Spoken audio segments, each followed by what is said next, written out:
इंद्र से वर प्राप्त करके रघुनंदन राम महर्षि अगस्त्य के आश्रम में पहुँचे। वे शंभुक वध की कथा सुनकर बहुत प्रसन्न हुए और उन्होंने विश्वकर्मा द्वारा दिया हुआ एक दिव्य आभूषण श्री राम को अर्पित किया।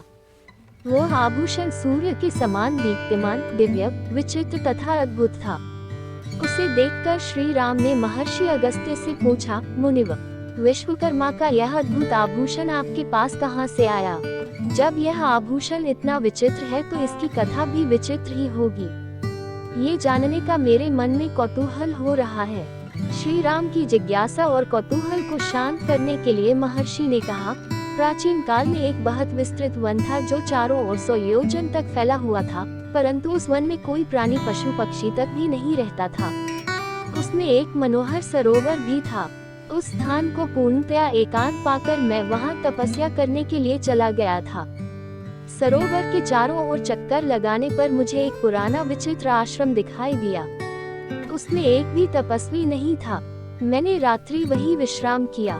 जब मैं प्रातःकाल स्नानादि के लिए सरोवर की ओर जाने लगा तो मुझे सरोवर के तट पर हृष्ट पुष्ट निर्मल शव दिखाई दिया। मैं आश्चर्य से वहां बैठकर उस शव के विषय में विचार करने लगा। थोड़ी देर पश्चात वहां एक दिव्य विमान उतरा जिस पर एक सुंदर देवता विराजमान था। उसके चारों ओर सुंदर वस्त्राभूषणों से अलंकृत अनेक अप्सराएं बैठी थीं।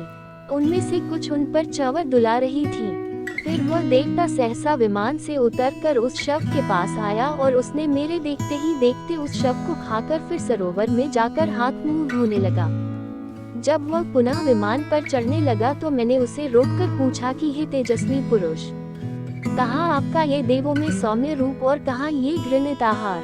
मैं इसका रहस्य जानना चाहता हूँ। मेरे विचार से आपको ये घृणित कार्य नहीं करना चाहिए था। मेरी बात सुनकर वह दिव्य पुरुष बोला कि मेरे महायशस्वी पिता विदर्भ देश के पराक्रमी राजा थे। उनका नाम सुदेव था। उनकी 2 पत्नियां थीं जिनसे 2 पुत्र उत्पन्न हुए। एक का नाम था श्वेत और दूसरे का सुर। मैं श्वेत हूँ। पिता की मृत्यु के बाद मैं राजा बना और धर्मानुकूल राज्य करने लगा। एक दिन मुझे अपनी मृत्यु की तिथि का पता चल गया और मैं सुर को राज्य देकर इसी वन में तपस्या करने के लिए चला आया। दीर्घ काल तक तपस्या करके मैं ब्रह्मलोक को प्राप्त हुआ, परंतु अपनी भूख प्यास पर विजय प्राप्त न कर सका। जब मैंने ब्रह्मा जी से कहा तो वे बोले कि तुम मृत्युलोक में जाकर अपने ही शरीर का नित्य भोजन किया करो। यही तुम्हारा उपचार है, क्योंकि तुमने किसी को कभी कोई दान नहीं दिया, केवल अपने ही शरीर का पोषण किया है। ब्रह्मलोक भी तुम्हें तुम्हारी तपस्या के कारण ही प्राप्त हुआ है। जब कभी महर्षि अगस्त्य उस वन में पधारेंगे तभी तुम्हें भूख प्यास से छुटकारा मिल जाएगा।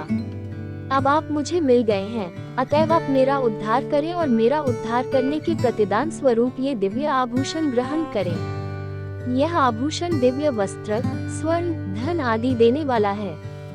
इसके साथ मैं अपनी संपूर्ण कामनाएं आपको समर्पित कर रहा हूँ।